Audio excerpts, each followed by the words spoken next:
It's Thursday, the 3rd of November. This is Politics Live.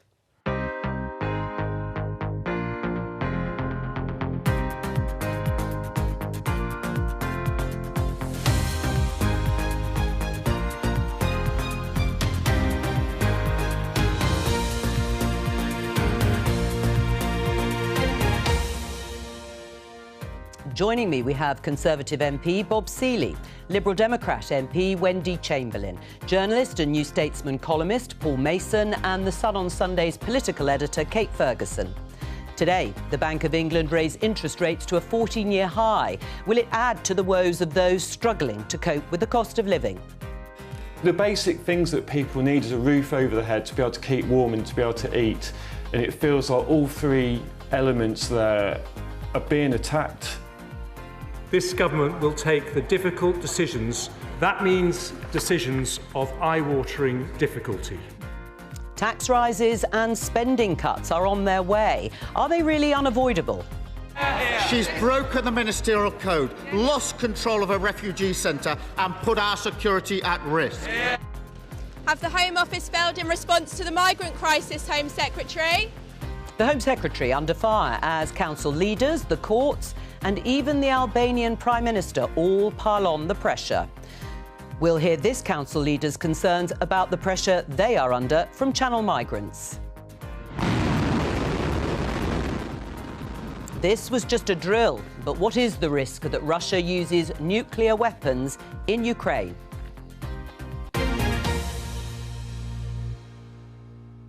Let's start with that decision just broken a few minutes ago by the Bank of England to raise interest rates to 3%. Let's show you their tweet. The Monetary Policy Committee that makes the decision voted by a clear majority, you can see there, of 7-2 to increase the bank rate to 3%. My opening question to our guest today is, has the Bank of England done the right thing? Starting with you, Bob. I think, sadly, probably yes. I mean, there is an issue. I know that Paul's got an economic background, so it'll be fascinated to hear what he says.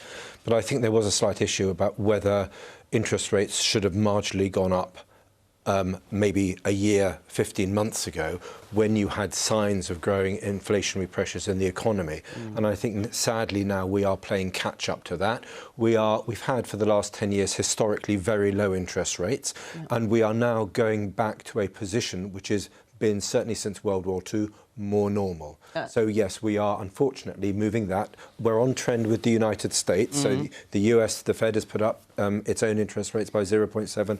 We are now sadly doing the same. Do you agree, Wendy, that it's time for interest rates to go up? Bob says sadly, but that it was necessary and they are going up at the right sort of pace and level? Well, there's two things I'd take issue with in terms of what Bob said. One, in terms of this is where we should be after a decade of very low interest rates. But I think what it's really important to remember is it's not just about the low interest rates, it's about the proportion that people are paying in relation to their mortgages. So even this increase is really quite devastating for some families. And second of all, in some ways, this increase was priced in as a direct result of the mini-budget a few weeks ago. Mortgage providers have already increased their rates. So in some ways, this is the Bank of England catching up on Liz Truss's economic mismanagement. Yes, although we are hearing reports that they perhaps won't hike them again as a result of what you are calling the Truss and Kwarteng premium.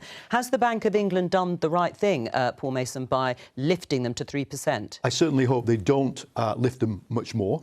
And I'm not going to criticise the Bank of England for sticking to its remit. The point I would make is that the tools and institutions we have to manage inflation are not adequate anymore. We're running a wartime economy with most of the inflation being, I mean, metaphorically, a wartime economy. Most of this inflation is thrown at us in the form of energy price hikes that are completely artificial by Russia, and food price hikes. And whatever the bank does doesn't stop that. Well, then why are you saying they need to go up then? No, I'm saying that the remit tells them to put it up. What the raise will do, it will slow down economic growth. We'll get a deeper and longer recession. And so, having done it, however, as Bob says, and as other people have said, there's also an external pressure, because the more the United States puts its interest rates up, the more the UK has to do it to avoid the pound tumbling. So we're in this kind of 3D chess game, and rates and the bank remit are only one part of it. We need a more sophisticated policy to get inflation down. Have they done the right thing, Kate? Well, I should caveat this by saying I'm not an economist, but my understanding is this rate was pretty inevitable because inflation running so hot. The biggest concern among my readers is going to be their mortgages. Can they afford that? What help might they get on that? And that's our concern as a paper. Let's have a look at some of the blame that's being handed about. I'm going to come to you, Bob, to answer this. John Redwood, your colleague, supporter of Liz Truss and Kwasi Kwarteng in terms of their budget, mini-budget at the time. The Bank of England failed to keep inflation down. It kept interest rates too low for too long, creating too much money. Today, it should put rates up to the level needed to bring it down, whatever that is. They should not keep raising rates so they are too high, creating a recession. Is the Bank of England to blame? You hinted at it when you said they could have done it earlier. Are you blaming them like John Redwood? No, am I pointing the finger and saying it's the Bank of England's problem? No, this is a wicked problem. And we've had huge amounts of money pumped into the economy for COVID. So we printed money, and maybe we haven't thought about some of the consequences of that. The Russia war, you know, some of us were warning about that, but its scale and nature certainly has taken us all by surprise. And that has created a significant inflationary shock in energy prices within Europe, and we are therefore affected, even though we're not very dependent on Russian energy. The one thing I would say, just on the positive notes, I think Rishi's going to be a great Prime Minister and Jeremy a great Chancellor. I want them not only to say it's stark and it's bad, but we also need to... Well, they've said that. Well, we also need to talk in terms of hope and the fact that we are going to get in place stuff so we can, you know, we've got something to look forward to in the next couple of years. All right. Well, so we've got to do supply side, but just on the prices, because it's important. Liquid natural gas prices are showing signs of falling. Indeed. And so some of that inflationary shock may already be passed come next spring. Well, we'll have to see. And, of course, they're reviewing the energy intervention when it sort of winds up, as they see it, for everybody in April. They may come up with a more targeted approach. But in terms, is the Bank of England to blame? Are there missteps here? No, I think it was right to be prudent and to act later than its remit probably told it to, because it understood, actually, whatever it said, there was no wage push inflation, and most of it was coming from outside. What I would bring you back to, though, is you can't solve this problem with monetary policy alone. No, we're going to talk about Liz Truss took, and Kwarteng, those maligned ex-leaders of our country, took about 2 to 3 percentage points off projected inflation with the energy price package. So you can use fiscal policy I would argue price capping is another tool that you can use to... Well, hang on, I want to bring in the other guests. Let me just show you. You say you want some optimism and good news. Well, I'm afraid I haven't got any from my colleague here, Andy Verity. The Bank of England now expected recession to continue into 2024. GDP, national income, projected to continue to fall throughout 23 and the beginning of 24 as high energy prices and materially tighter financial conditions weigh on spending. As Paul's saying, we're talking about the sort of monetary policy for now and Bank of England decisions. And when we talk about recession, we are normally talking about 2 consecutive quarters of negative growth. But they're saying it might continue into 24. Your reaction? Well, I think this is, sadly, seems very inevitable. And I think what Paul was saying in terms of the energy price guarantee, you know, the energy price cap, the Liberal Democrats wanted to see us actually not move before October the 1st. But I understand that the government are looking at it again, but it feels like they're looking at lots of things again. Rishi Sunak is now reviewing all his leadership policies from over the summer. And what that creates, despite best intentions, is uncertainty. And so there's a real concern for me that people on the back of today's announcement will be looking at their finances, will be looking at the energy costs and feeling that they've got limited ways out of that. I will, because I've got to get to what Rishi Sunak said yesterday. Of course, that statement coming on November the 17th. Something you said, Kate, about readers obviously being worried about hikes in mortgages. Rishi Sunak, Prime Minister, was asked about this yesterday in PMQs, and this was his response. Well, Mr. Speaker, my right honourable friend is absolutely right to raise mortgage payments. It's why it is absolutely crucial that we put our public finances on a sustainable footing to limit the increase in interest rates, because ultimately that is what puts pressure on people's mortgage payments. That's what this government is determined to do.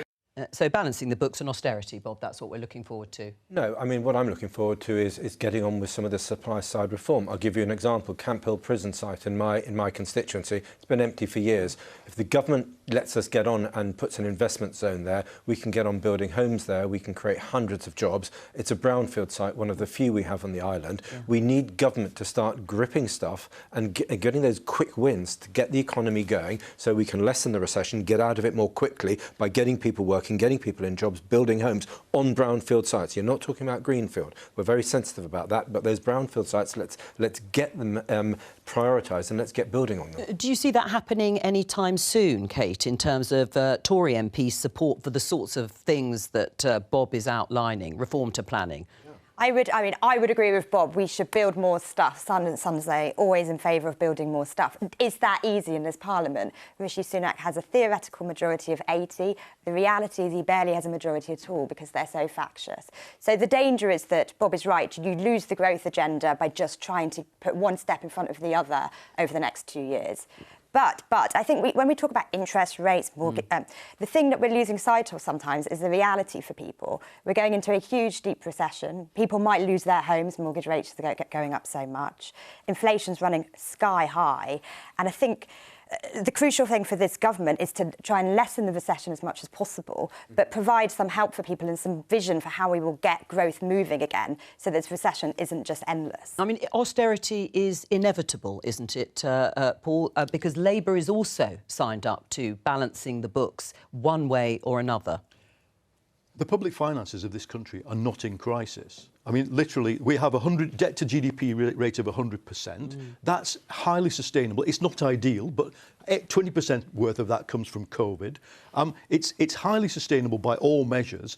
The question, the debate I would want the Conservative backbenchers and indeed frontbenchers to be having is, first of all, can we extend the time over which we want the debt to GDP to be falling? That's been mooted. If you can do that, you give yourself a lot of no panic room. And, Joe, let me just say, the other thing is, if there is a gap to be filled, let's not call it a doom-laden black hole, there may be a fiscal gap, then let's fill it with tax rises. These are entirely normal things to do in a position like this. Let's not cut hospital budgets, school budgets, local council. You want £50 billion of tax rises. You want to be an MP. You're happy to go on the doorstep and tell a voter, I want to raise your taxes £50 billion. Well, the voter I'll be telling probably lives in Knightsbridge because I think there's a lot to be got out of rich individuals and corporations. Well, you say that, but Mervyn King, the former Bank of England governor, recently disagreed with that. Yeah, he just says there aren't. He says that, well, true, but he said there just aren't enough rich people from whom to get the 50 billion, for example, or the 40 billion, or even the 25 billion that you might be looking at. There's about 40 billion to be got through a mixture of taxing corporations, taxing wealth, and closing loopholes. There's not more than that. You know, I'm someone who had wanted to do more in previous elections. There's not more, but there's about, yes, quite easy to get 40 billion out of corporations and rich indigials. Right. Yeah. Do you agree, Bob? Well, I'm not quite sure where Paul gets his figures from. So I mean, tax rises. Would tax rises up to about 40 billion pounds would do it? I don't know, and I'm not filling statistics out the air. I will talk about what I think needs to be done. Look, it's certainly true. I agree with Paul with this. You go around London, you go around a lot of these new developments, and they're empty because they're bought en masse by foreign owners. Why can't we do more to make sure that the houses that are built in the UK, actually people who live in this country who want a primary residence get priority? Well, that's one. So there are lots of smart things that we can be doing on the supply side in terms of geeing up the economy. When it comes to more GP surgeries, if we fix the GP pension issue, a lot of GPs who are in the late 50s, early 60s, maybe are 5 years away from the retirement, rather than working 2-day a week, rather than working 3-day a week, let's tempt them to do 4- and 5-day a week by making it worth their while. It's still a damn sight cheaper than waiting 5 years for new GPs to come. All right, but how else do you feel, as you call it, the doom-laden black hole in the finances, if that's exactly what Jeremy Hunt and Rishi Sunak are going to do? You can't do it all by supply-side reform. It'll take time. I think Paul's the strongest supporter of Trussonomics around this table. That's exactly what I was thinking. The arguments you were using did remind me a little bit. She was right that growth gets you out of jail. Growth gets you out of jail on GDP. Growth does get you out of debt. But the problem is that growth also then creates, if you get that balance wrong and you spook the markets, growth then gets your interest rates up and your inflation, and that's painful. No, but there's no long-term damage because gilt prices and the exchange rate, they're back where they were before the government. So actually, there is no Kwasi or Liz. We're not paying for Kwasi or Liz. When you were last on the programme, you were saying how much you trusted both Kwasi Kwarteng and Liz Truss on their economic agenda. Their economic agenda, supply side, absolutely. Who doesn't want growth in the economy? We need to deliver more growth. They were exactly right about that. They went too far too fast and that undermined their credibility. I wish they hadn't done, but we are where we are. Are you a supporter of austerity, Wendy? Because actually in the Lib Dems in the coalition years, they very much signed up to balancing the books on the backs of austerity. Junior partner. I'm a member of the party. But what I will say is what we were focused on was how we protected the most vulnerable. And certainly Bob might say that Truss and Kwarteng went too far and too fast. But one of the things that they were competing for in relation to growth was cutting bankers' bonuses, cutting the bank surcharge, as opposed to ensuring that benefits and pensions rose in line with inflation so that people could actually spend that money in their local economies. That sounds a much more sensible way to make growth to me. Well, and in terms of spooking the markets, it's interesting that you say any government could have more time. They'd have more time, perhaps, to fix the finances in that way. But let me play you what your colleague, Emily Thornberry, in Labour, she's on the front bench, of course, said yesterday. If we can have her. I think in order to be able to borrow, we have to be able to prove to those who we borrow from that we have a plan for paying it back and that we're not just going to continue to get into more and more debt, which is why it's so wrong to borrow just for tax cuts or for day-to-day spending, and why it's really important to borrow for investing in the economy and getting the economy to grow. See, she thinks that Labour would have to balance the books, not spook the markets, pay it back, actually, not over a long period of time. No one is talking about paying debt back. Let's be clear, we're 100% of GDP debt, £2 trillion. What we're talking about is making the debt of the country sustainable. And for that, Emily Thornberry is right. You borrow only to invest, because once you borrow, like when you have a mortgage, you end up with a house. You end up with an asset. If you end up with a HS2 railway line, you end up with something you can say, there's the asset. OK, what do you then do about the fact that inflation is scouring out the budgets of councils, schools, police, defence? You don't cut them more, in your view. You cannot cut them. Do you agree with that, Bob? There's nothing left to cut in some of these spending departments, particularly those that won't be ring-fenced, like health. Well, again, you're making these incredibly sort of broad... Oh, there's nothing left to cut. Well, how do you know? We can always do things more... I'm posing the question. We can always do things more efficiently. And we all, unfortunately, have examples when we come across ways that things take a long time to work. Look, I mean, you get a policeman to give a police statement, to take a police statement. They write it out longhand. They're not recording it. You know, are there more efficient ways for the police to be operating? Are there more efficient ways for the NHS to be operating? Are there more efficient ways for public services to be operating? Look, British defence procurement has been a disaster for decades. You know, we've just spent £5 billion on an Ajax vehicle that we may not even get to work. So if you're saying it's impossible to find savings, I would say the responsibility of good political leadership...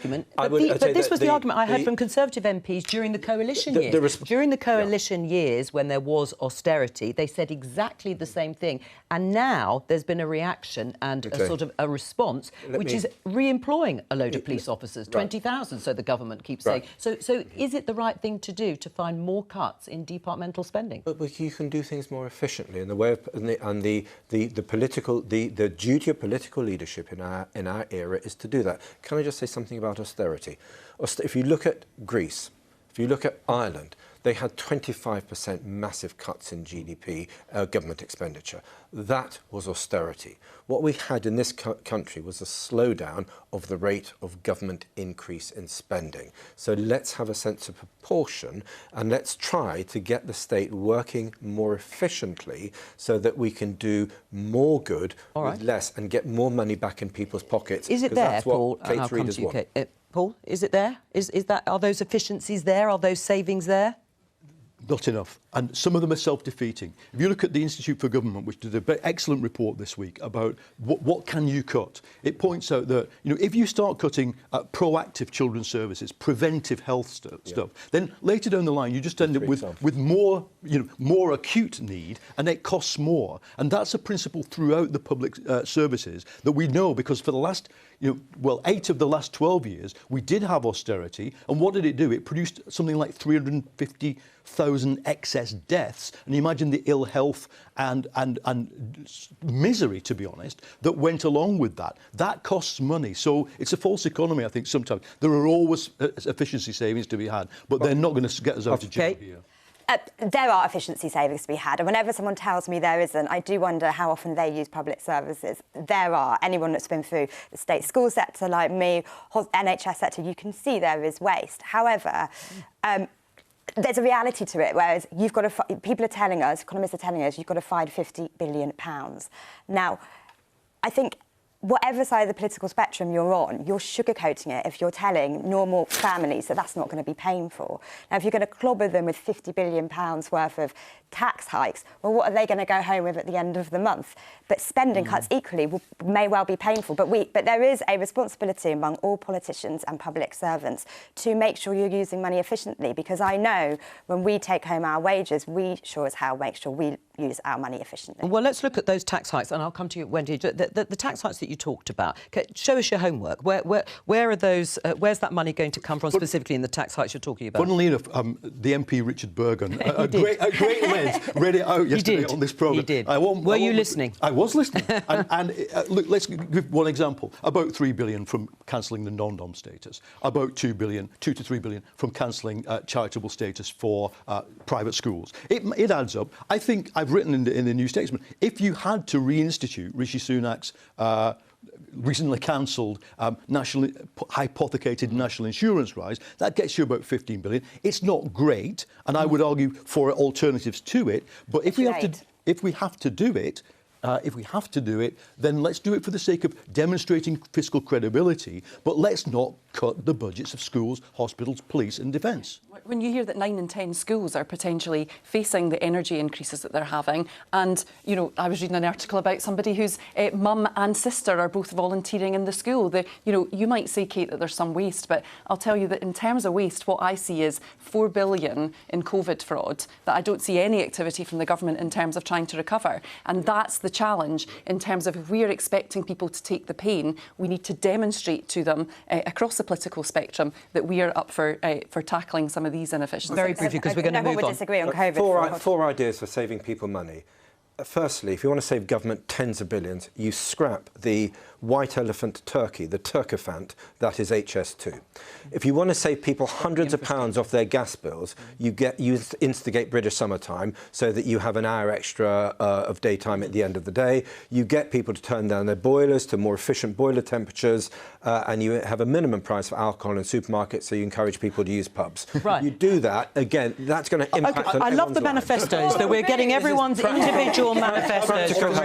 That, and it says you cannot cancel HS2 without it costing you more money, and that's the problem. All right. Then you cancel it as soon as it gets to All right. Birmingham. Well, we're going to move on. We're going to talk about Suella Braverman, the Home Secretary, and the issue of migration. Let me show you this headline in the Eye. Home Secretary, as you know, is facing pressure on multiple fronts over the state of the asylum system in the UK and the numbers of people crossing the Channel in small boats. Home Office is also now facing judicial review over treatment of migrants at Manston Immigration Centre in Kent. These are all issues of overcrowding and dreadful conditions for some of the people being kept there for far too long. Now, it's based on comments from the Immigration Minister, Robert Jenrick, last night. We've covered on this programme. There's been a lot of concern raised over the last couple of weeks about the conditions there. Meanwhile, chairs of 4 parliamentary committees have written a letter, you can see here, to the Home Secretary expressing deep concerns about what they call the dire conditions inside the Manston Asylum Processing Centre. And they also ask Suella Braverman to set out what policies the Home Office has in place to improve the conditions there and to reduce the number of people crossing the Channel and tackling the huge backlog of asylum claims. The Home Secretary has received another letter this time from council leaders in Kent. This sets out significant concerns about what's happening at Home Office sites in Kent, like Manston, and it also talks about the extreme pressure that public services in Kent are facing. Let's talk to one of the people behind that letter. Matt Borton is the Conservative leader of Tunbridge and Malling Borough Council in Kent. Why have you written this letter? Good afternoon, Joe. It's Hi. really important. It's a really important letter for us to write because for a number of years now, Kent has borne the brunt of the issues that we faced in the Channel when people arrive in the country. And we feel, as council leaders across Kent, that this has now got to a point where the impact on our public services is unsustainable. And we really urge the Home Office to start treating this as a national issue, because at the moment it is taxpayers in Kent who are bearing the brunt of the increasing number of people who are coming across the Channel, and that is having a detrimental impact on public services in the county. We're just going to break in with some pictures here, Matt, of Suella Braverman, the Home Secretary, who is visiting. We can see her in the car there. Very poor weather, continuing rain. She's arriving at a processing centre there to look at the conditions. This is in Dover. What would you say to her if you met her? My very clear message to the Home Secretary is that we need to make sure that the National Transfer Scheme is working effectively, and also for her commitment that everywhere in the country will be asked to do its bit to deal with the consequences of those people who are crossing the Channel illegally, and a recognition that for a number of years now, Kent and local authorities in Kent have had to take the burden of the impact of people crossing the Channel. Yes. And there comes a point in which we frankly can do no more, and we are now at that point. We have got parts of the county where we cannot ensure that local students get school places. We've also got 20,000 people already living in the county who are on housing register waiting lists. Yes. And this is only adding to the burden as well. So this needs to be seen as a national solution and not a local solution, which I'm afraid the Home Office has considered it to be for far too long. Matt, do you still have confidence in the Home Secretary to get I've got confidence that her visit today and the actions that the Immigration Minister took over the weekend have demonstrated that they recognise the scale of the problem at Dover and Manston, but we're not after visits, we're not after words, we're after clear actions. And I'm afraid that there have been numerous examples of where the Home Office have promised one thing and ended up not delivering on that. That goes back many years in this instance, and enough is enough. Matt Borton, thank you very much. Bob, listening to that, I mean, it sounds pretty desperate in terms of public services. I mean, Matt is saying that they're at breaking point. They've reached breaking point. Is this a failure of the Home Office and ultimately of the Home Secretary? 2 years ago, 8,000 people came over. Last year, it was nearer 40,000, and this year it's tens of thousands. 25,000, I think last year it's up to 40,000. Well, no, 2 years ago in 2020 it was 8,000. Yes. So this is a crisis which has come upon us in the last 18 months to 2 years. Our response has been the Nationalities and Borders Act, which the Labour Party is consistent and the Lib Dems consistently voted for, and it is to get in place a Rwanda policy. There are two issues here. Firstly, we are seen to be a soft touch still. Secondly, we are dealing with large-scale global migration crises, somewhat in this subcontinent, Afghanistan, but very much also West Africa, and an economic migration crisis from countries like Albania. Yes. And we know that the largest single group of people are basically 1 to 2% of young Albanians are in Britain or heading this way. Right, but who is at fault here? Whose fault is it? I mean, you've described the situation, and lots of people can describe the situation, but governments, successive Conservative governments, have made it their raison d'etre to grip this issue. Well, we are trying to grip this issue. We passed new laws to do that, and one of the problems is these new laws keep being challenged in the courts by, dare I say it, left-wing lawyers who are completely trying to throw a spanner into the works of the system to stop it working. Well, let Wendy respond. When it comes to people to blame, we are trying to fix the problem, and we get the fact that this is really difficult. We get the fact that people are very concerned about this, but we are frankly the only party that's coming up with some kind of solution to deal with this. Wendy? Well, I think first of all, there is a complete failure at the Home Office, and everything they have done has made things worse. And for me, the Home Office as a whole body is simply not fit for purpose. And yes, I would agree with Bob that there are global aspects to this, but global aspects the UK has played a part in. But 98% of those who are coming across on boats are claiming asylum. And part of that is because the UK government has failed to deal with them through safe and legal routes. They've actually reduced the safe and legal routes. They've failed to make agreements from a bilateral basis with countries in terms of people coming across. And as a result, they're putting them into the hands of the very people traffickers that they say that they are desperate to deal with. Right. So are you saying that if we just let these people in legally, we'd solve the problem? Because then you'd still have massive amounts of immigration into this country. It would just be legal because you would have rubber stamped it. And when you say we've played a part in that, are you saying that because of our engagement in Iraq and Afghan war somehow that it's our fault? Well, certainly in relation to Afghans, the failure of the ARAP programme has really had an impact in terms of those people that are coming across. Right. So all these people coming over are people who got turned down by ARAP. Is that what you're saying? That's a massive claim, Wendy. That's a big statement. They didn't even get... Hang on, let her finish. In terms of so I'm part of trying to set up an APPG in relation to Afghans. That's an all-party parliamentary group. They certainly feel that they have been let down in terms of promises that the UK government gave when Kabul collapsed, and as a result of that, there are people who have been unable to reach the UK. But can you let me finish? You've got no evidence for your statement. Yeah. Sorry, carry on. What I would say as well is the vast majority of people are claiming asylum. So if the UK government want to make changes to the asylum processes, that is over and up to them, and that is not what they have done so far. They have failed to ensure that people can come across, make a claim and then stay. And the statistic yesterday was 4% of last year's claims have been processed. So the pressure that we're seeing on the system is because of failures in the system to process. And for those people who shouldn't be in the country and should be returned, they are not being returned. Hang on, Bob. I'm going to, because I want to bring in Paul, because Keir Starmer was accused by Rishi Sunak at Prime Minister's Questions in the way that Bob has just accused Wendy Chamberlain of not wanting to control our borders. And in response, the Labour leader said that no one on the Labour side of the argument wants to see open borders. Do you agree with that? Well, I certainly don't, and I don't know anybody with any influence who does, OK? But what we want to see is, and Wendy said it, safe legal routes. I think what I'd like to make the case to the Conservative side of politics is that safe legal routes is not a soft touch. It's part of the solution to the problem. If you think about it, I think it's 80%, from memory, of Afghans who arrive here get asylum.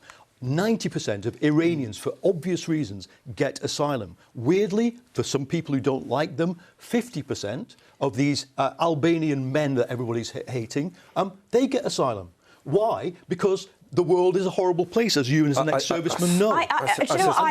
That's not being a soft touch. That's being a humane and legal government. Paul, to put it... Hang on, I'm going to let Kate and I'll come back to you, Bob. I'm unclear. That 50% of Albanian men that you say... Well, it's Albanians. Well, they're predominantly men, aren't they? Well, some of the most predominant... But I'm unclear. So you want us to set up a legal route straight from Albania to the UK that will funnel in, 1% of their male population to our country every year? Do you think Albania is such a terrible country that we need to have that route? Well, there's huge amounts of people trafficking and honour-related violence. Not of men. Well... If you read the literature, there's a question about that with women, not of men. So I don't know the percentage of that 50% that are female, but the point is... It's very, very low. The answer to your question is, yes, I would, and so does the Albanian government. They want the Brits to be collaborating with them to allow a safe legal route that they can say so you would want a safe and legal route from Albania to here? I'll tell you what my priority is: a safe and legal route from Afghanistan. We're talking about Albania because that's the problem at the moment. You're hiding behind. I'm not hiding, but a morally more simplistic problem. The principle behind asylum is that anybody who claims asylum, no matter where they are from, has the right to be heard. And once we've heard them, we can say no. And why can't we say no at the moment? Because only, as Keir pointed out, only 4% of people's claims are being processed. You're absolutely right, and that's why the government is employing another 500 people on top of the 2,000. But are you going to expand? It doesn't exist. Where's the Minister for Refugees? Hang on. They're going to get a lot more. But look, when it comes to asylum, look, I'm sure there are small numbers of people from Albania who would have a case for asylum, persecution and corruption. But the idea that 50% of Albanian males get asylum here, I'm sorry, that for me Can we return to the the issue of the small boat crossings, which is what the government is failing to control, and that may not matter, except the government has promised to do something about it. So presumably that is a very firm metric for the government and for Suella Braverman to actually get on top of. You're absolutely Even right. Labour has said, actually, that he wants to stop criminal gangs running amok, presumably people smuggling them, well, hang on, people smuggling them across the channel, or trafficking them, I should say, across the channel in small boats. Yeah. On that issue, you are still, I presume, supportive of a Rwanda policy, yes. a deportation policy to maybe Rwanda and other countries, even though nobody has been deported. Even though nobody's been deported, because one of the reasons is we keep being challenged in the courts by lawyers to try to put spanners into the works. What we're trying to do is get in place and get through all these cases that the lawyers are throwing up against the law, misusing spurious grounds to do that. What I would say is if the government, we have tried, in the Nationalities and Borders Act, we put in stronger sentences for criminal gangs. I wish the Labour Party and the Lib Dems had supported them. But we are trying to solve the problem. All right, well, let Wendy respond, because you... I just wanted to say, just a very simple point, that the Rwanda policy so far has cost £140 million. If we are in such crisis in terms of the processing that the government has admitted that we are, surely that £140 million would have been much better spent in ensuring that those processings are taking place more quickly. We're going to move on because we're going to talk about the war in Ukraine. Let me just show you this headline in the New York Times. Russian military leaders discussed use of nuclear weapons, according to two, I think, US officials. On the other hand, let me show you this headline in the Financial Times. Russia says highest priority is avoiding military clash between the nuclear powers. Foreign Ministry statement comes as UK Defence Secretary refutes Moscow's dirty bomb claims against the Ukraine. And in fact, the Foreign Minister, this is Russia's Foreign Minister, said on Wednesday that Russia fully reaffirmed its commitment to preventing nuclear war and avoiding an arms race under a joint statement signed by the US, UK, France and China in January. Two very different statements, Bob. Which one do you think is true? I think the one we need to be more serious about is the fact that Russian generals are looking at nuclear weapons. And look, great reporting from the New York Times, but I have no doubt that the US State Department is keen to get that story out somehow, because they're saying to the Russians, we know what you're up to, we know you're talking about nuclear weapons. If you look at doctrine, I mean, for me, the worrying aspect is not doctrine. There are four grounds for using nuclear weapons in Russian doctrine. The relevant one here, existential threat to the Russian state. What concerns me is that the language of the Russian leadership is that the loss of Ukraine out of Russia's sphere of influence is to them the existential threat. So they are using the language to justify weapons of mass destruction use, and they have been doing that now for months. And the Russian state signals, and what they're signalling is an increasing desperation. I don't know they're not bluffing. They may well be bluffing. We don't know. So we should assume they're not, to work back from that to try to influence their decision-making. Right. Well, I don't know how you do that. I mean, in terms of a negotiated settlement, it looks further away than ever. Well, and yes, and there is that bit of actually negotiating with with a country that has invaded a neighbouring country. What I can't get over is, on the one hand, the Russian position is that Ukraine is part of Russia, and that therefore Ukrainians are Russians. And on the other hand, not only these threats that we're seeing in relation to nuclear intervention, but also the bombings that we've seen earlier this week of Ukrainian population centres, which is doing nothing but devastating those. I mean, I've got, as all MPs have, constituents who are hosting Ukrainians. I visited with a number of them a few weeks ago. They are all working and contributing and enjoying being part of their local communities, but they are very clear that they want to go home when there is the opportunity to do so and to rebuild Ukraine. Do we need to worry, Paul and Kate, about pushing Putin too far? We are not pushing Putin at all. We haven't done anything apart from sending a few... when I say we, I mean a sort of collective we. The West has done nothing to push Putin. Let's be clear. The answer to your question, my reading is this. I think Putin is looking for a de-escalation moment. I think, however, Russian doctrine tells them that the way you de-escalate is to signal some or even do something big and nasty. There have been calls between Ben Wallace and his counterpart, Tony Radakin, the Chief of Defence Staff, and his counterpart. My understanding is that calls like that don't happen when the Russians are thinking of nuking you. But you know, simply as a member of civil society, not as any kind of politician, I would say I want our politicians to be sending the strongest message possible back to Putin that if you do this, it will have catastrophic consequences for you. And by that, I mean we will sink your navy and we will destroy every Russian vehicle on Ukrainian soil by conventional means, because we are not having it. We are not having international law broken in this way. All right, I'm just going to show pictures. Bob, you can come in. This is of a drill. The Russians say it's a sort of fairly regular annual drill, but obviously they're making a point with it as well. And you talked about, in fact, it was Wendy that talked about, you know, they think Ukraine is Russian. They've got those 4 areas now that they've had those referendums, which they are saying are Russian. And if there was any sort of territorial breach, no doubt that could act as a sort of precursor for ratcheting up the war. Just on Paul's point, because it's a very important one, what he's talking about is the so-called theory of escalation management, or escalate to de-escalate. This is some Russian theorising in relatively obscure journals.